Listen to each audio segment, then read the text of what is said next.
그러나 만일 육신으로 사는 이것이 내 일의 열매일진데 무엇을 택해야 하는지 나는 알지 못하노라. 내가 그 둘 사이에 끼었으니 차라리 세상을 떠나서 그리스도와 함께 있는 것이 훨씬 더 좋은 일이라. 그렇게 하고 싶으나 내가 육신으로 있는 것이 너희를 위하여 더 유익하리라. 내가 살 것과 너희 믿음의 진보와 기쁨을 위하여 너희 무리와 함께 거할 이것을 확실히 아노니 내가 다시 너희와 함께 하시므로 그리스도 예수 안에서 너희 자랑이 나로 말미암아 풍성하게 하려 함이라. 오직 너희는 그리스도의 복음에 합당하게 생활하라. 이는 내가 너희에게 가보나 떠나 있으나 너희가 한 마음으로 서서 한 뜻으로 복음의 신앙을 위하여 협력하는 것과 무슨 일에든지 대적하는 자들 때문에 두려워하지 아니하는 이 일을 듣고자 함이라. 이것이 그들에게는 멸망의 증거요 너희에게는 구원의 증거니 이는 하나님께로부터 난 것이라. 그리스도를 위하여 너희에게 은혜를 주신 것은 다만 그를 믿을 뿐 아니라 또한 그를 위하여 고난도 받게 하려 하심이라. 너희에게도 그와 같은 싸움이 있으니 너희가 내 안에서 본 바요 이제도 내 안에서 듣는 바니라. 아멘. 우리는 삶을 누리고 있습니다만 언젠간 우리 앞에 다가올 죽음을 약속받은 사람입니다. 죽음이 그렇게 기다릴 만한 것이라고 생각하느냐 하는 질문도 인생들에게 늘 있었습니다만은 어떻게 인식을 하고 생각을 하고 예상을 하건 삶 앞에 죽음이 놓여 있는 것은 하나님의 정한 이치입니다. 그렇기 때문에 우리는 이 땅을 살아가고 있으나 죽음을 늘 생각할 수밖에 없도록 지음받은 존재입니다. 그런데 우리는 그 앞에서 오늘 본문에 바울이 표현한 것처럼 마치 끼어 있는 자처럼 살아가고 있다고 말할 수 있는 그런 인식 속에 늘 있는 것이죠. 그러나 동시에 우리는 이 본능적으로 살고 있으면서도 계속해서 살고자 하는 본능과 살고 있지만 죽고자 하는 본능을 가진 존재로 살아갑니다. 사실은 이제 현실을 부정하고 싶은 것의 그 근원에는 죽고자 하는 열망이 있다고 이제 많은 그 인간의 심리를 그리고 과학을 연구하는 자들이 말합니다. 현실 앞에서 감격하고 기뻐하고 행복해하고 어려운 일도 견디어가는 그러한 나름의 희열을 느끼면서 살아가는 경우가 있지만 그렇지 못한 경우도 참 많이 있는 것이 현실입니다. 그런데 우리는 죽음을 생각하고 삶과 죽음 가운데 끼어 있다고는 하지만 그 가운데에 누구나 걱정을 가지고 있습니다. 그 걱정은 죽음에 대한 걱정일 뿐 아니라 죽으면 다 해결이 되지 않을지도 모르겠다라는 걱정 때문에 그렇습니다. 그것을 철학적으로 말하면 죽을까에 대한 걱정 그리고 죽음으로 다 씻을 수 없는 죄에 대한 걱정이라고 이렇게 구분을 합니다. 그렇습니다. 인생은 이 두 가지 때문에 끊임없이 걱정하는 겁니다. 죽어도 그만이다 라는 생각을 가진 사람이라면 정말 평안할 것입니다. 아무 걱정이 없을 것입니다. 그러나 이렇게 죽으면 어떡하지? 저렇게 죽으면 어떡하지? 지금 죽으면 어떡하지? 내일 죽으면 어떡하지? 그런 걱정을 하게 될 수밖에 없는 거죠. 또한 나의 이 죄의 문제를 해결할 길이 없다는 것이 또한 인생을 덮고 있는 그러한 답답한 현실이요 고통일 것입니다. 이 죄와 죽음의 문제를 해결하는 길이 인간이 평강을 누리고 그리고 행복을 누릴 수 있는 길입니다. 이 모든 염려를 넘어서는 것이야말로 참된 기쁨을 그리고 복을 누릴 수 있는 길이라 하는 것입니다. 우리는 이 길을 알게 되었습니다. 죄의 문제, 죽음의 문제를 해결할 수 있는 길은 예수 그리스도를 믿는 길뿐이라는 것을 우리는 알게 되었습니다. 이 세상에는 이것을 그렇게 곳곳에서 이 복음의 소식을 전파하고 그리고 들려지도록 외치고 있음에도 불구하고 듣지 아니하는 사람들, 들었으나 받지 아니하는 사람들이 얼마나 많습니까? 그러나 우리는 예수 그리스도를 통해서 이 죄의 문제, 죽음의 문제를 넘어설 수 있는 은혜를 약속받은 사람입니다. 아멘이 없으신 걸 보니까 뭐 어떻게 당연한 얘기를 하느냐 이렇게 생각을 하시는 모양입니다. 그러나 이 은혜를 날마다 묵상하는 것, 그렇지. 참 내가 귀한 은혜를 받은 자로 살아가고 있지. 이 약속을 받은 자로 살아가고 있지. 그러니 오늘도 하나님께서 주시는 풍성한 평강을 누려야 할 것이다 라는 생각을 또한 갖게 되실 것입니다. 바울은 지금 그러한 충분한 인식 속에 있습니다. 그러나 동시에 바울은 자기 자신만 생각하는 것이 아니라 지금 빌립보 교회 교인들을 생각하고 있습니다. 그리고 그들에게 이 편지를 쓰고 있습니다. 그래서 23절에 보면 뭐라고 말하는가? 내가 삶과 죽음 둘 사이에 끼어 있으니 차라리 세상을 떠나서 그리스도와 함께 있는 것이 훨씬 더 좋은 일이라. 여기서 세상을 떠나서라는 말은 재미난 표현이 담겨져 있습니다.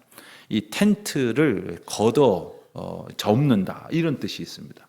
하나님께서 인생을 마치 이 세상 가운데서 사는 동안에 어떤 그 며칠 머물 수 있도록 텐트를 이렇게 하나씩 쥐어주셔서 그거 펼쳐놓고 이렇게 살다가 이제 떠날 때가 되어서 이제 그것을 걷어서 이제 정리해서 이렇게 떠난다는 겁니다. 아마 야영을 해보신 분들은 이게 뭔지 아실 것입니다. 그거 접어가지고 이렇게 떠나서 그리스도와 함께 있는 편, 당연히 더 낫지 않겠습니까? 여러분 가만히 생각을 해보면 그 죽는 것이 더 낫겠다. 이 생각을 하는 것이 이 삶에 대한 어떤 그 불안이나 회의 때문이 아니라 그렇지 않습니까? 예수 믿는 사람한테 예수님과 이 땅에서도 예수님을 누리면서 느끼면서 살긴 합니다만은 천국에서 진짜 평안과 걱정 없는 눈물도 없고 아픔도 없고 더 이상 슬퍼하는 것도 없고 죽음도 더 이상 없는 그래서 더 이상 아무것도 인간의 연약함으로 두려워할 것이 없는 가운데에 예수 그리스도와 영생 복락을 누린다는 것이 사실 얼마나 좋습니까? 또 아멘이 안 나오네요. 그런데 얼마나 좋습니까? 그럼 아주 좋긴 하죠. 근데 지금부터 그것을 누리겠느냐 그러면 좀 더 있다가 한 30년쯤 있다가 누리겠다고 이렇게 말하는 이유는 바로 우리가 이 생애에 더 집착하고 있는 그래서 믿음으로는 예수 그리스도와 동행하는 천국을 소망하면서도 이 땅에 매여 있고자 하는 것에 오히려 집착하는 그러한 생각이 우리 가운데에 갈등의 요소로 있다는 것이죠. 그러나 바울은 말하고 있습니다. 사실 예수 그리스도와 동행하여 지낼 수 있도록 차라리 이 땅에서 죽고 그리스도와 함께 있는 것이 훨씬 더 좋은 일이다. 그렇게 하고 싶다. 하지만 내가 육신으로 있는 것이 그대들에게는 더 유익하기 때문에 지금 이와 같은 소망을 품게 된다라고 말하는 거예요. 종종 그 성도들의 임종을 이렇게 보고 또 장례를 치르는 과정을 이렇게 생각을 해보면 참 죄송한 얘기지만 남아있는 사람이 조금 슬픔 가운데 지내는 것이 안쓰럽지 죽은 사람은 더 이상 아플 일도 없어요. 더 이상 다른 걱정할 일도 없어요. 이제는 천국에서 주님과 함께 기뻐하는 일만 누리는 거예요. 뭐 굳이 따지고 보면 남은 사람이 안 됐지. 죽은 사람은 참 영광스러운 면류관을 이제 쓴 것이 아닙니까? 바울은 그걸 말하는 거예요. 내가 육신으로 있는 것이 너희를 더 위해서 유익하다. 나의 소원은 죽어도 그만이다. 아니 죽는 것이 더 좋겠다라는 것이죠. 그러면서 25절에 말합니다. 내가 살 것과 또 너희 믿음의 진보와 기쁨을 위하여 너희 무리와 함께 거할 이것을 확실히 아노니. 바울은 지금 살겠다라는 것이 아니에요. 하나님께서 이와 같은 은혜의 소망을 주셨기 때문에 나에게 하나님께서 이제 얼마간의 생명을 더 주실 것이라고 하는 그러한 마음을 갖게 되었습니다. 그리고 그 주어진 삶은 성도와 함께 하여서 성도에게 주신 사명을 함께 감당하도록 하시기 위함이다라는 것을 알았습니다.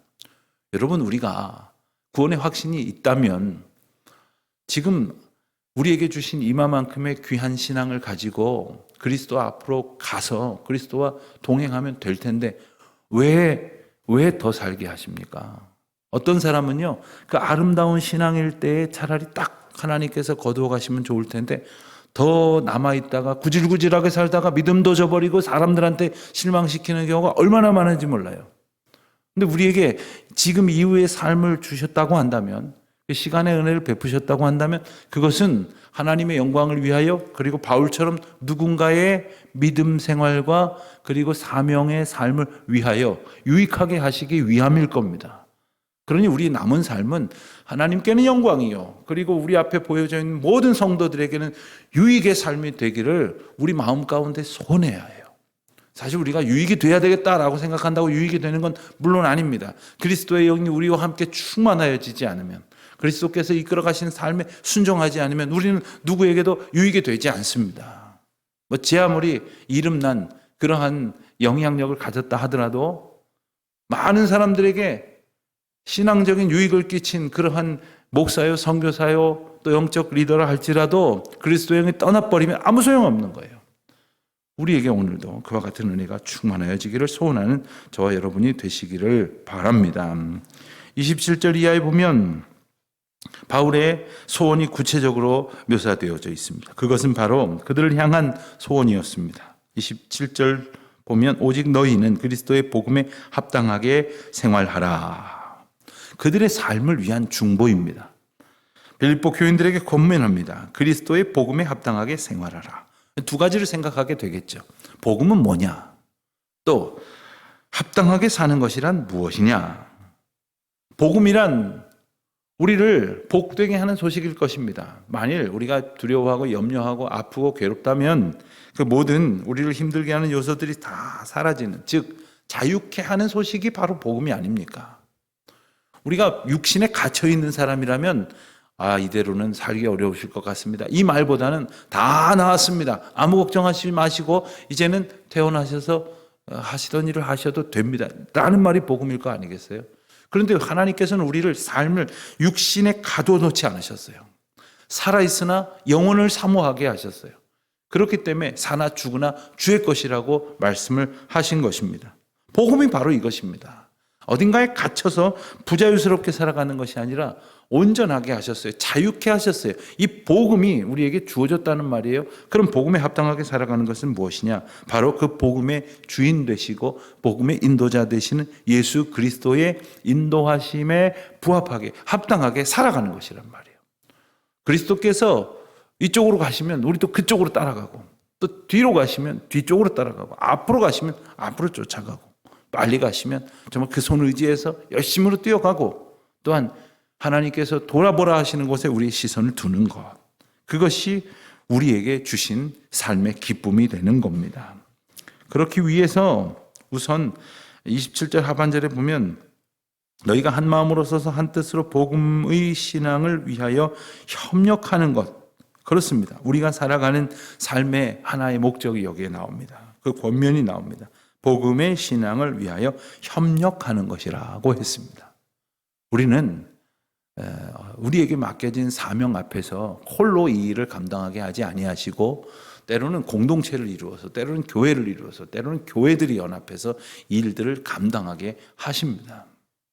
저는 우리나라에 지금 반기독교적인 그러한 욕심을 가지고 법령을 만들려고 하는 그러한 제도권, 그 국회의원들, 그리고 일부 정치 세력들의 그 참남한 시도를 보면서 막 생각할수록 치가 떨려요. 그런데 어느 때 더 큰 감격을 누리느냐 하면 이것을 저지하기 위해서, 그리고 하나님의 뜻에 합당한 나라의 기틀을 세우기 위해서 곳곳에서 애쓰시는 분들을 만나면 너무너무 놀라워요.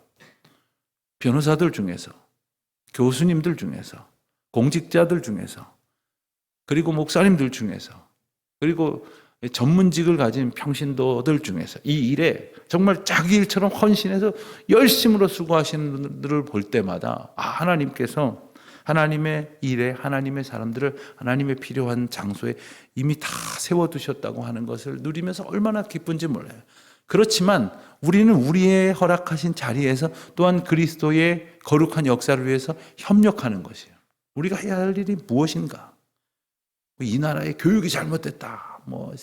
이 나라의 어떤 그 가치관이 무너졌다 이런 소리를 하면서도 동시에 내 집에 있는 내 자녀들을 위해서, 우리 교회에 있는 우리 다음 세대들을 위해서, 그들이 신앙 안에서 바로 자랄 수 있도록 오늘 우리가 최선을 다해야 되는 것, 바로 이런 것을 말하는 것이죠. 28절에 보면 무슨 일에든지 대적하는 자들 때문에 두려워하지 아니하는 이 일을 듣고자 함이라 했습니다. 다시 말하면 우리가 어떤 일을 하는 데 있어서 이 대적하는 사람들을 만나게 됩니다. 그 일을 인하여 두려워하지 않는 것을 하나님께서 주신 복음에 합당하게 살아가는 것이라고 일러주는 것이죠. 바울은 왜 이런 이야기를 하는 것일까? 바울은 빌립보에서 특별한 경험을 했음을 바울도 알고 빌립보에 있는 교인들도 알고 있어요. 바울이 귀신 들린 아이를 고쳐준 일로, 그리고 누명을 쓰게 되어서 감옥에 갇히는 일이 있었지 않습니까? 그래서 이 귀신 노름하는 사람들이 자기네들 비즈니스가 안 되게 생겼으니까 바울에게 모든 그 누명을 씌워서 옥에 갇혔지만, 바울은 오히려 그 감옥 안에서 하나님의 은혜의 역사를 감사하며 찬송을 불렀습니다. 찬송을 부르고 함께 기도했을 때 땅이 흔들리고, 그리고 옥문이 열리고, 그리고 그 가운데 바울이 그것을 빠져나갈 수 있게 되었을 때에 그것을 본 간수장이 자기가 지금 죄수를 잘 붙들어 가둬야 되는데 지금 자기가 막아서야 할 바울이 풀려나는 것을 보면서 자결을 하려고 했었더니 그를 오히려 복음으로 구원하게 되지 않습니까? 주 예수를 믿으라 선포하게 되지 않습니까? 그와 같은 놀라운 역사, 갇혀 있으나 오히려 구원의 역사가 일어나는 것을 바울은 경험했습니다. 빌립보에 있는 교인들도 빌립보에서 있었던 그 역사의 사건을 그들은 기억하고 있었습니다. 그러니 우리가 가지고 있어야 될 소원은 뭐냐면 하나님의 역사를 소원하는 마음으로 두려움을 이겨내는 것이죠. 그래서 29절을 보면 그리스도를 위하여 너희에게 은혜를 주신 것은 다만 그를 믿을 뿐 아니라 또한 그를 위하여 고난도 받게 하려 하심이라. 바울은 비록 전도하러 간 곳에서 감옥에 갇혀 있었으나 이 또한 하나님께서 인도하신 길이라고 하는 사실을 믿었습니다. 깨달았습니다. 그리고 그리스도께서 인도하시는 길로 잘 가고 있구나.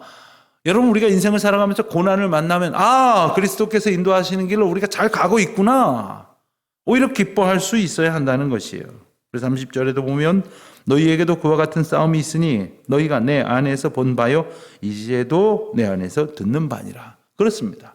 우리 인생 앞에도 끊임없이 이러한 싸움들이 있을 것입니다. 역경들이 있을 것입니다. 그러나 그 역경 앞에서 나를 보고 현상을 보는 것으로 주저앉아서 갇혀 있는 것이 아니라 나를 온전케 하시고 이 상황을 통해서 하나님의 역사를 이루실 주님의 놀라운 은혜를 바라보며 그 싸움을 넉넉히 이겨내며, 그리고 주님께서 행하시는 일임을 찬송하며 믿음으로 나아가는 것, 그 기쁨이 저와 여러분 가운데에 오늘도 넘쳐나시기를 주님의 이름으로 축원드립니다.